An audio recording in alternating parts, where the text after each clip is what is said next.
Hey everybody, it's Lon Seidman. I've got a fun retro gaming stocking stuffer for you. These are the Super Pockets from a company called HyperMegatech. I think this is from the same folks who bring you the Evercade. And these are themed handhelds that have a bunch of games built in. They sent over the NeoGeo one that has 14 NeoGeo arcade games.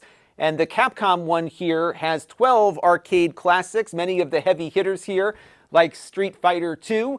And these are self-contained, but they have the ability to add in cartridges from the Evercade library here. We'll take a look at how all this works in just a second. And I've been having some fun with these, a little bit more than I thought I would, primarily because the titles that they come with are so good. Now, we're going to take a closer look at this in just a second, and I've got two things to tell you. The first is that this video is appearing on my Gadget Picks channel. And this is a separate channel from my main one, but I can link the two together now with YouTube's collab feature. So if you like these kind of gadget reviews, definitely sign up for the Gadget Picks channel. I'll be doing a lot of stuff like this over there. And this video should be reaching audiences of both channels. And I also want to let you know, in the interest of full disclosure, that the company who manufactures these, HyperMegatech, sent these to the channel free of charge. However, they did not review or approve what you're about to see before it was uploaded.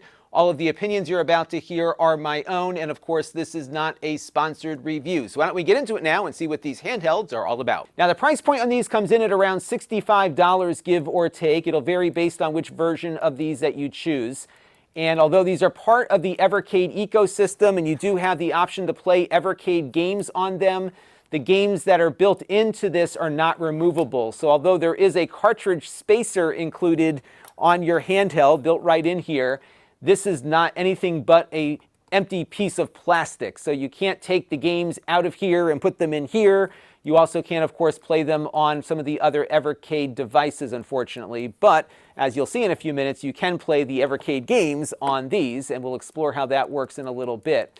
The display on both of them is very nice here, 2.8 inches IPS. And of course, the display's aspect ratio is 4:3, which is what the TVs of the time were as well. And the IPS display is very sharp. It's very small, though. So although it's only running a 320x240 for its resolution, it looks nice and sharp. And the games are pretty responsive here. I'm not picking up all that much in the way of input lag. Hardware-wise, these are all the same. So you will be getting the same hardware no matter which version of these that you choose. But of course, they have different colors and different games installed. I did find the play experience to be a little on the cramped side. I don't have very big hands, but I felt like this could have been made a little bit bigger. My issues are not so much with the D-pad and the button location, but these other buttons here on the back. So it does get a little cramped, and if you were used to playing Street Fighter II, for example, on the Sega Genesis back in the day where you had 6 buttons and your thumbs hit all the buttons, in this instance, because you only have 4 buttons on the front, you will need to use your index fingers to do your strong kicks and punches on the back of the unit here. But other than that, it feels pretty good, and for a stocking stuffer kind of gift idea, I think they've put together a pretty nice little product here that feels pretty good and looks pretty good too. Now, the games can be selected by pushing the menu button here. And what I can do first of all is make a save state. So you can see I had a prior game saved here. I can add another save state to that one. I can jump into the save state menu again and load up a previous game that I was playing. So you can very quickly jump between different games in your save state library here. If I hit the button again, I can go over to quit, and that will take us back out to the menu. And you can see on this Capcom one which games are available. So they've got a good selection here. They actually picked some pretty good bangers from the Capcom library, a lot of the games that I enjoyed playing in the arcade back in the day. And I wanted to show you Forgotten Worlds real quick because this one is one that relied on a spinner control in the arcade, and this one you have to do something slightly different. It had some great graphics on it, so we'll let this cutscene go through here and take a look at the game. So on this one, you need to use the inner buttons here to rotate your guy around, which can take a little bit of getting used to, but they have been able to implement all of these games with the different control schemes fairly well here, especially on the Capcom side. So good stuff on this one. The NeoGeo games are also pretty fun on here. I was a NeoGeo fan, or actually more, I kind of lusted after the NeoGeo. I could never afford one, but you've got a good selection of games here, and you have, of course, Metal Slug X, but not all of the Metal Slug games. So this is one of these areas where the games that you might want to play on these consoles may not be included in the collection, so that gets a little frustrating.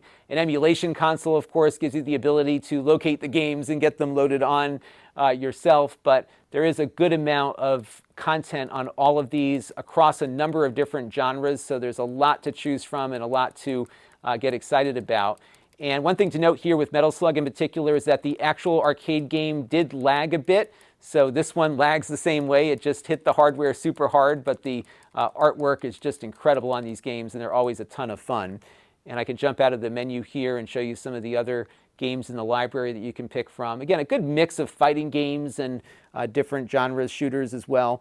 So they put together a pretty good selection here, but again, you may find the game you want is not on the list. So definitely take a look on screen here. I'll put both versions up so you can see what they include, so you can get a feel for what to expect. Battery life on these is not spectacular, only about 4 hours or so. But on the bottom, you do have a USB Type-C connector to charge its internal battery. You could also run this off of wall power if you want, or a larger external battery. And then you have your headphone microphone, or headphone jack, no microphone, headphone jack here to tune into stuff. These are offline devices. They don't connect to the internet, so nobody can mess with them. But they will occasionally issue firmware updates that you have to do right now only on Windows computers.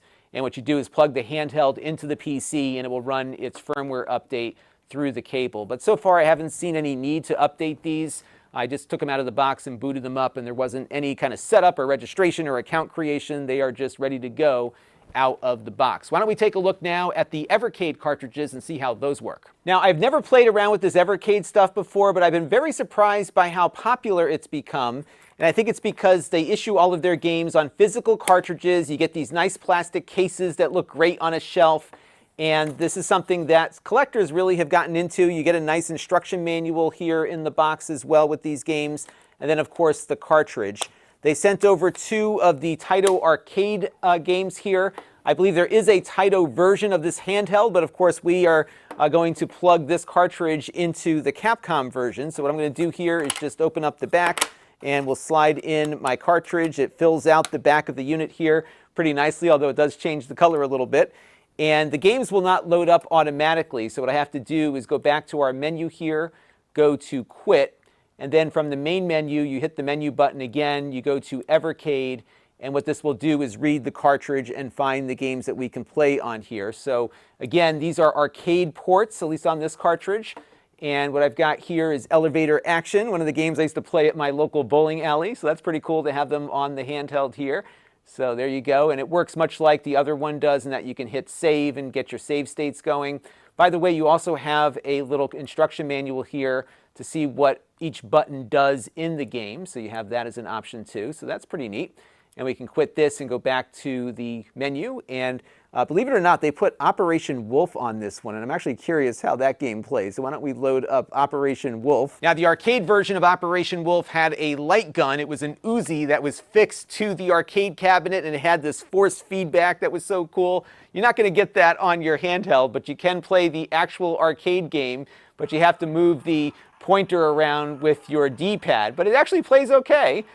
So it's kind of fun to maybe relive the game, even if you're not playing it the exact same way you remembered playing it before. So pretty cool stuff. You can expand these a little bit by plugging in these cartridges. But as far as I know right now, I don't think there's any kind of jailbreak on these. So what you're going to be stuck with are the games that they come with, and then whatever Evercade cartridges you purchase later. But these are often fun gift ideas for people that you know are really into a couple of different games from Capcom or SNK or some of the other companies that made these things. And for super casual players, they're fun to pick up and play. And unlike some of the other licensed collection sets that you can buy, there is some expandability here with the Evercade library. And again, this has become very popular. These games work on a number of different Evercade devices, and it's kind of fun to see how this ecosystem is coming together, because it looks like there is a market for it. So that will do it for this look at these Super Pocket handhelds. And until next time, this is Lon Seidman. Thanks for watching.